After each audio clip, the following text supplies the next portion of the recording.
Good morning, good afternoon, good evening, wherever you are, whatever you're doing, and welcome to another Newsround special for Anfield Index. It is Monday, the 23rd of June, and in terms of dates, is it strange to think that officially this season still has a week left to go? The new season, 25-26, doesn't start until the 1st of July, and maybe the way things just creep up, 2 weeks tomorrow, the Reds will be back in pre-season training. The 8th of July, that is when they're back. We know there's a couple in the door. We know there's a couple leaving. Could there be more going either way at what seems, in the best way, a little bit of a revolving door at the AXA right now? I'm your host, Dave Davis, coming to you from a pretty sunny Edinburgh. It looks pretty nice so far this morning. Bit of wind, but the sun's out. Fingers crossed it warms up, and fingers crossed it goes nice or stays nice wherever you are in the world, people. But let's get into it as we usually do on Newsround. Everything from last week, feelings, everything into this week, how we're thinking about that as well. And we ask this question pretty much every time. How are we? How are we feeling right now as Reds? And we'll get into the transfer side and why that should have us buzzing. But a couple of things just to start with, a little bit off the field, as I would call it.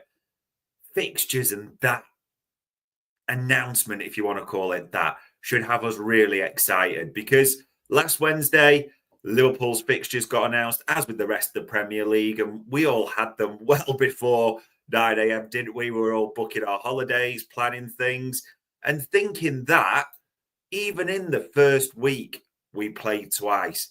Because Friday night football, that's where we'll open against Bournemouth at home, Friday the 15th of August, Anfield under the lights. Still not sure how I feel about Friday night football, but you have to remember that the last time we played on a Friday night to open the fixtures was Norwich in the 1920 season. And look, take away obviously the pandemic, but look how that ultimately ended up as a huge positive. So let's hope it's a similar theme again. And the Sunday before, we will be playing Crystal Palace, won't we? 2 games in a week in the Charity Shield. So Sunday at Wembley, Friday back at Anfield. Plenty to book and sort before then. So huge positives. And also speaking of games that if you are in the Auto Cup scheme, and people feel differently about that because they all got oversubscribed, didn't they? The Carabao, the FA Cup, the Champions League, they all got oversubscribed, unfortunately. So fingers crossed, like me, you were lucky to get into that. And if you are in the Auto Cup scheme, just remember it's at 11 a.m. today that you can enroll, and it's only open for a few days. Check your emails if you're not sure what I'm on about. But if you're in any of the Auto Cup schemes, 11 a.m. today, UK time, is when they all open for. I wonder if we'll get a little queue in, man. I wonder if that'll still be the same. But those are your off the field things. In terms of the transfer side, and how are we? Last week was just different to everything else. I mean, there he is. The transfer was announced. It was confirmed Friday night. They made us wait, didn't they? I think it was 6 o'clock. It all got sorted. That Florian Wirtz, his name right, as people keep picking me up on, Florian Wirtz was pronounced as a Liverpool player. And as he says right there, I feel very happy and proud. Liverpool is the place I want to be. Whatever happens in this window, people, this is still, and I'm saying this, that it could change, you never know. But for me, this is still what I suspect will be the ultimate deal of this entire period, early as well. Liverpool beat Manchester City, Bayern Munich, even the late move from Real Madrid, as we know, to sign an elite attacker. The Bundesliga Player of the Year, their shining star, Florian Wirtz. And as I said before, his interview, I'm sure you've watched it, I'm sure you've read it, but if you haven't, it's always good to revisit certain things, was just absolutely sensational. And even the things that he talked about and what he wants to win. Let's see if I can find that quote because it's absolutely brilliant. It's the one that I look for. Talks about the title celebrations. Damn, have I missed it completely? I might just search for that word. I don't want to win a Florian Wirtz. There we go. What is it? He's asked this question. What is it you're hoping to achieve here at Liverpool over the course of your contract? What would you like to do at these clubs? I'd like to win everything this year. First of all, we have to do our work. I have to make my work. In the end, we want to be successful. Last season, they won the Premier League. So my goal for sure is to win it again and also to go further in the Champions League. I'm really ambitious. Yes, he is. This is an elite player. Say it again, an elite mentality. For me, you never know what's going to happen. I can see people already commenting about centre-backs and forwards, which we'll talk about as well, of course. But for me, I just think this will be the move of the window. And also his mate, his character's coming along for the ride as well. The second confirmed signing, the first one in the window, Jeremy Frimpong. He was talking about him yesterday, wasn't he? I just love the way, as a character Frimpong is, but the way he even talked about him here when he was asked about Florian Wirtz, he said, just expect to win it. He's a very, very, very special player. And for me, he's a hardworking guy. The league will love him. I haven't got too much to talk. Just watch him. And we can't wait to see him in action, can we? Even this, which he says, flow. He doesn't crumble under pressure. He likes pressure. He's a guy that likes pressure. Close your eyes, ladies and gents. You could picture Mo Salah if you didn't know who he was talking about, couldn't you? In that description. So we should be buzzing after last week as well. And it shouldn't be forgotten, and it'll come into this week. We got the Ornstein bomb around Milos Kerkez. That on, what was it, literally 3 days ago now, the afternoon, Liverpool reached agreement with Bournemouth to sign Milos Kerkez, a deal for the 21-year-old left-back worth around 40 million, and it's now on to the documentation stage. Now, it says that there, the Hungary international is expected to undergo a medical next week, and I'm almost jumping into this week, but the suspicion is that it's Tuesday that will be started from. So, Kerkez, I mean, he'll give the game away, won't he, because of his social media. He's even posting there yesterday. So, I wouldn't be surprised if he sends us pictures just before the medical or before he arrives, before he gets to the Mercedes Vito, whatever it is. So, that's all ace. And even last week, Papa Kerkez, I still think it's mental that we're talking about a dad doing that interview with the son on Serbian television. I stand corrected, I could be, but I can't remember anything like this, can you? When Papa Kerkez is saying, even if Richard Hughes, sporting director name check like that, told us to go to India, we'd go to India. It's just insane a little bit, isn't it, really? But in a week where Florian Wirtz is confirmed, Milos Kerkez, the agreement's reached, and we're waiting for the medical now, which should be early this week. You can't be anything but positive. And that, I mean, look at that photo that Papa Kerkez put on his social media with the gangster spliffer glasses there. What a man. And then yesterday, even ladies and gents, we got the Jarell Quansah bomb, didn't we? The here we go, if you want to call it that. As Fabrizio Romano tweeted, Jarell Quansah to Bayer Leverkusen, here we go. A deal agreed for 30 million initially, plus up to 5 million in add-ons. And as he also put in the tweet, which I think drew a lot of people's eyes, Liverpool will have a buyback clause for the player to keep future control. Now, on his pod last night as well, because he does them throughout the day, doesn't he? He did expand on this buyback clause, saying, Bayer Leverkusen accept the fact that Liverpool can have control of the player. So if in 2, 3, 4, 5 years, Liverpool decide to return and bring him back to Anfield, they can do it for a specific price with no need for negotiation. So it'd be automatic. Of course, the price is an important price. At the moment, it's still undisclosed. Be intriguing to know, isn't it? What is that important price? What is that automatic buyback clause? What seems reasonable? I mean, we're totally guessing. We're totally just imagining there. But you think it'd be north of 50 million or something like that. Liverpool have that option. And if you are a Quansah fan and believe he'll be a star, there is that there. But those were the big sort of things from last week. So as we step into next week, we're expecting, or this week, sorry, even, we're expecting Kerkez to be completed. We're expecting Quansah to go to Bayer Leverkusen, aren't we? We're just waiting for everything to unfold.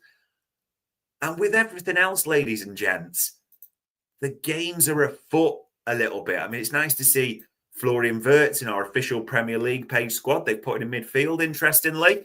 The debates will still rage about what is his best position, where will he play.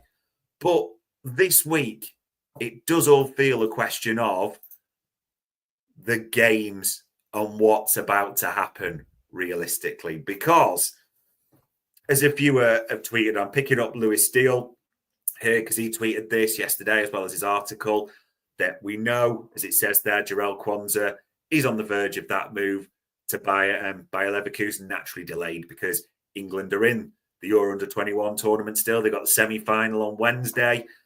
But this is the bit that people jumped on.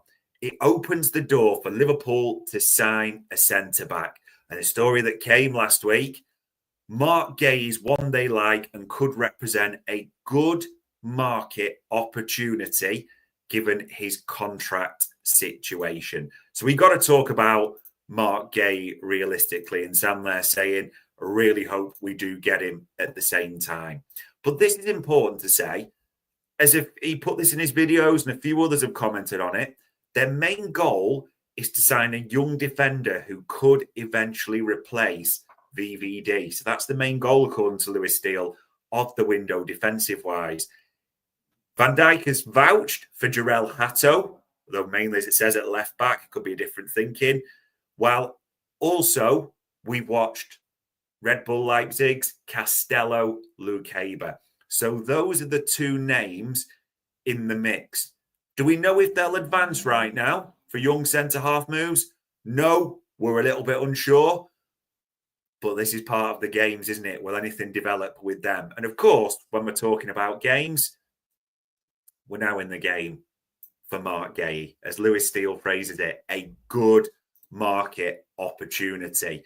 Now, the opportunity is a little bit defined by price as well, isn't it? And we know that we got Richard Hughes and Michael Edwards lining up on one side. And Steve Parish at Crystal Palace is known as a hostile negotiator, but a tough negotiator, difficult to deal with as well. And there's already stories coming out yesterday, wasn't there? There were stories about that Mark Guehi is even prepared to wait and go on a free next year, happy to sit on it, won't force the issue.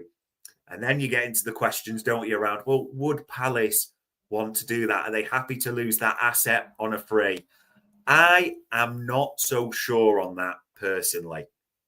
Now, Paul Gorst at The Echo, as well as mentioning this, also in his article say that Guehi may be produced at a cut price fee, but also put, importantly, it's not in the tweet, but it's in the article if you want to look at it, that Liverpool specifically are wanted by Guehi, as in Mark Guehi wants to come to Anfield. That would be a dream for him. And see, it's mixed in the chat panel. Mr. 365 boy says there, is Guehi really good enough? That's the question mark people will be asking themselves if it does develop. Good enough to be a starter, good enough to replace with Quansah. Where do you rank him? The Canate question. Also, that comes into the mix amidst all these games at the same time. Also on Guehi, important to mention, this came out yesterday from Ben Jacobs. He will not sign a new contract at Palace. They're aware of that. They're not expecting to get any fee. If they do, let him run it down. So that comes into the mix for their considerations. And also, as he tweeted, Guehi is seeking game time. So that's another part of the game. Would Mark Guehi get game time at Liverpool right now? It's a question mark, isn't it? It is the big question mark, realistically. Are there any centre-halves coming this week. Will Mark Guehi be moved for? You'd be... No, actually, let me rephrase that. I think there'll be a bid for him. I think it is all tactics, various PR, if you want to call it that, stories. The game is afoot for Mark Guehi, but in the centre-back options, let's see if any other youthful players, shall we say, are pursued. Speaking of games, feels like we're in one with Napoli, doesn't it? Because even yesterday, wasn't it? Yesterday afternoon, Fabrizio Romano tweeted this, that Darwin Nunez remains Napoli's priority and dream target as a striker. The club Napoli, won't advance or close on a different options until they got a chance to get Nunez. So it does feel that this week, as it says, talks will continue as to whether anything is feasible. It's a bit strange with Darwin Nunez because it's quite clear Napoli are high on him. As a few have mentioned from the Napoli side, he's their dream target. However, can they stump up the cash that we want? I mean, earlier in the window, it was hoping that the Saudis would come in. That seems to have gone quiet, but it's still possible. Atletico Madrid linked at the same time, but that's gone quiet as well. It's all just it's a little bit uncertain, isn't it, around Darwin Nunez right now. Naturally, that feeds into the links from yesterday. Victor Osimhen. Is this a realistic possibility? You're a bit unsure because the reports, and this is from the Napoli side, whether Nunez could be used along with Chiesa as part of a swap for Osimhen. Now, it's important to say that's from the Napoli side right now. I won't mind that personally because I think another striker or the two top ones we've been linked with are unachievable. I don't think that'll happen. So this, when you talk in terms of elite strikers, I'd be all right with this, ladies and gents. So this is part of the game. But very much, Darwin Nunez, you wonder if we get an advancement on this one this week. Other games. Well, the Alexander Isak situation, probably linked to the sale of Darwin Nunez as well. People will dismiss this, and I still think this is unlikely. I totally stand by that as well. I still think it'll be Ekitike ultimately, but we'll have to see how this bears out. It's just interesting to mention this from last week that Newcastle stands from their patch briefings to various journos, untouchable, not possible. But now there's money involved. And it's saying it would take a bid well in excess of 150 million from the Newcastle side, approaching the 200 million record. Now, of course, that's not going to get done by Liverpool, but it's interesting that the fact there's now prices being talked about on where the player wants to head or stay, his contract negotiations, that comes into the mix as well, doesn't it? So again, it's another game afoot for this player. He is Liverpool's top target. I don't think they ultimately get him, but we'll have to see how this one develops. And then the other one that's coming into the mix, this came right at the end of yesterday. We'll see if anything develops this week. Bayern reportedly discussing a potential summer move for Luis Diaz. They've been linked with Gakpo before, haven't they? And it's a funny one with Diaz because Al Nassr of Colombia were in the mix, but that seems to have gone quiet. We'll see if anything develops on that.